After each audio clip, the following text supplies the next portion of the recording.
Often on the news we hear the terms occupied territories, 67 borders, and illegal settlements. And the story we usually hear sounds very simple. During the Six-Day War, Israel captured the West Bank from the Palestinians, refused the United Nations' demand to retreat, and illegally built settlements. But is that really the case? Let's try to understand the situation a little bit better. We'll start with a simple but extremely important question. From whom did Israel capture the West Bank? From the Palestinians? No. In 1967, there was no Arab nation or state by the name of Palestine. Actually, was there ever? Israel took over the West Bank from Jordan in an act of self-defense, after Jordan joined a war launched by Egypt and Syria to destroy Israel. Oh, by the way, destroying countries is rather illegal. The United Nations back in 1967 rejected repeated Arab and Soviet attempts to declare Israel as the aggressor. Security Council Resolution 242 did not demand a unilateral Israeli withdrawal. Rather, the United Nations called for negotiating a solution which would leave Israel with secure and recognized boundaries. In effect, defensible borders. But wait a second. What was Jordan doing in the West Bank in the first place? What was its legal justification? Well, Jordan had it had no legal justification. Jordan simply occupied it during its previous attempt to destroy the newly established State of Israel in 1948, changing the commonly accepted name Judea and Samaria to the West Bank. But that did not really convince anybody. And almost no one recognized the legality of Jordan's occupation, not even any of the other Arab states.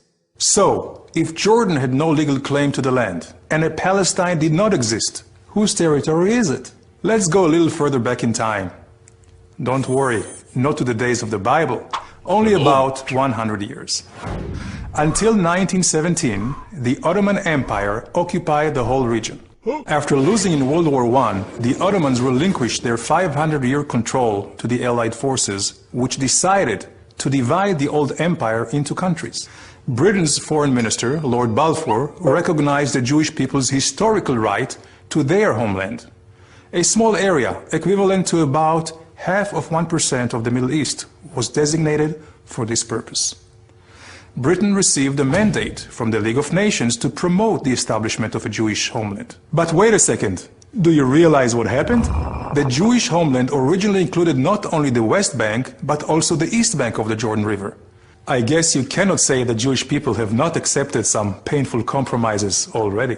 Anyway, the League of Nations recognition of a Jewish homeland, which includes the West Bank, was reaffirmed by the United Nations after the Second World War.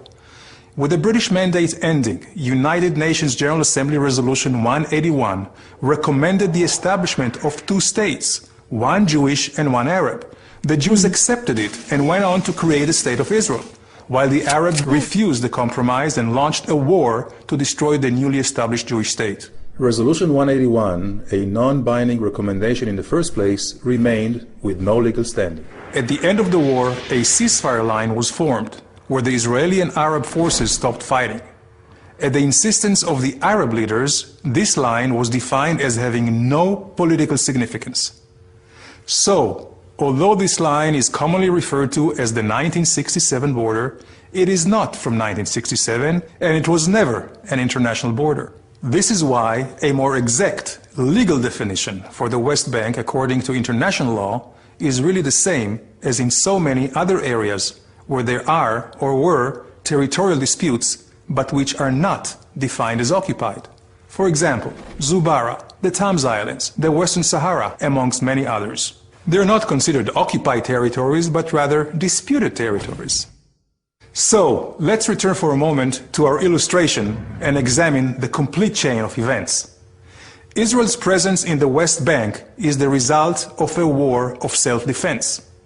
The West Bank should not be considered occupied because there was no previous legal sovereign in the area, and therefore the real definition should be disputed territory. The 1947 partition plan has no current legal standing, while Israel's claim to the land was clearly recognized by the international community during the 20th century.